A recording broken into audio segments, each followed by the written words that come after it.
मैं हूँ राजपाल यादव और आप मुझे देख रहे हैं bollywoodnazar.com पे। No gossip only truth, no gossip only truth.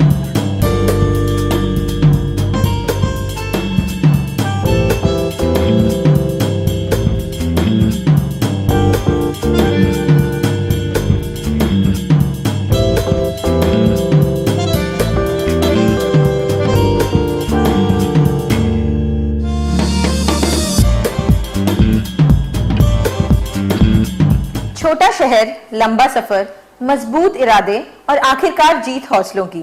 जी हाँ, इसकी जीती जागती मिसाल आज हमारे साथ हमारे स्टूडियो में मौजूद हैं। आइए आपको मिलाते हैं वर्सेटाइल एक्टर राजपाल यादव जी से। Hi Rajpal, welcome to bollywoodnazar.com। Thank you. सबसे पहले हम शुरुआत करेंगे आपके शुरुआती दिनों की, आपके करियर की शुरुआत की। जब बच्चे जो हैं जैसे सपने देखते हैं हम डॉक्टर बनेंगे, इंजीनियर बनेंगे, जिस तरीके से आप बड़े पर्दे पर आपने जिस डेडिकेशन से आप दिखे, तो सबको यही लगा कि आप हमेशा से एक्टर बनना चाहते थे। प्रेडिक्शन बहुत होते थे। जैसे हमारे एक टीचर थे, वो हमें डॉक्टर बनाना चाहते थे, तो मैं विज्ञान साइड से मैंने कक्षा 8 के बाद में जो लिया था तो साइंस ही ली थी। और 10th जो है प्रॉपर H2O में हम गए थे कि H2 + O = H2O सब चीज़ें। लेकिन फिर मैं ना बहुत मनचला था बचपन से ही, मुझे बहुत जल्दी संतुष्टि मिलती नहीं थी और मैं अपने आप से बहुत जल्दी बोर होता हूँ। सबसे ज़्यादा क्रिटिक अगर तो मुझे लगा कि नहीं यार, डॉक्टर में मेढक चीरना पड़ेगा, ये हिम्मत तो। और मुझे क्योंकि मैं यदुवंशी हूँ तो मुझे ऐसा लगा कि हम लोगों को अनजाने में भले ही जानवर या उनका वो हो जाए, लेकिन हम लोग जानवर पालने वाले लोग हैं, हम लोग जानवर काटते कूटते नहीं हैं। तो वो हमारे बस में वहीं से उतर गया कि हमने कहा कि इसमें तो ऑपरेशन ही करने पड़ेंगे, और वो ऑपरेशन किसी भी, चाहे जख्म का हो चाहे दुख का हो, मुझसे ऑपरेशन नहीं होंगे। तो वो वहाँ से निकल गया। फिर मुझे लगा कि मुझे नेता बनना है। तो हाई स्कूल जब पास हो गया तो एक ऑर्डिनेंस क्लोथिंग फैक्ट्री है शाहजहांपुर में, जिसमें ऐसा बोलते हैं कि पूरे देश में 31 फैक्ट्रीज हैं और ये भारत सरकार रक्षा मंत्रालय के अंतर्गत आती हैं। तो उसमें 3-3.5 हज़ार लड़के बैठते हैं। मैंने उसमें ऐसे ही फॉर्म भर दिया और एग्ज़ाम दिया, क्योंकि हाई स्कूल मांगते थे। तो मैं उसमें सिलेक्ट हो गया। तो मैंने 2 साल की उसमें मैंने कहा सरकारी नौकरी तो पहले पक्की करो। तो ऑर्डिनेंस क्लोथिंग फैक्ट्री का मैं अभी भी अवैतनिक, मेरा पूरा बैच वहाँ पे प्रॉपर तनख्वाह पा रहा है। मैंने ज्वाइन नहीं कर पाया था क्योंकि इधर चला आया, लेकिन वहाँ पे हो गया। लेकिन वहाँ पे भी मुझे लगा कि मैं कुछ और चाहता हूँ। वहीं पे रामलीला होती थी। और उस समय मैं हमारे कोरोनेशन आर्ट थिएटर है जिसमें विभा मिश्रा जी हैं, भारत भवन भोपाल से थी, जो हमारी बड़ी बहन की तरह थी। और उन्होंने मुझे अंधेर नगरी, चौपट राजा, टकासेर भाजी टकासेर खाजा, उसमें गोवर्धन दास की जब हमें भूमिका मिली और वो शाहजहांपुर में पहली बार शो हुआ तो खूब तालियां पीटी।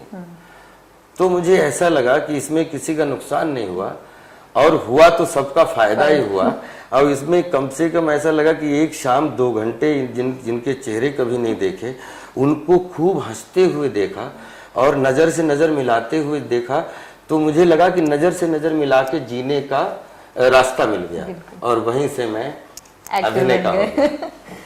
तो आपकी फैमिली कितनी सपोर्टिव थी जब आपने उन्हें अपना डिसीजन बताया कि आपने एक एक्टर बनना है? बहुत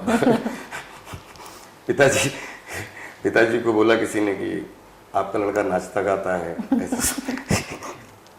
तो पिताजी बोले कि ठीक है, नाचता गाता है, ये तो ठीक है, वो तो पता नहीं, लेकिन चोरी किसी की नहीं करेगा। तो वो आई थिंक वो बड़ी अच्छी चीज़ें थी कि जो वो सपोर्ट ही सबसे बड़ा सपोर्ट था दुनिया का। और वो फादर, क्योंकि सबसे पहला संत होता है घर का जिसको आप अपना आदर्श मानते हैं।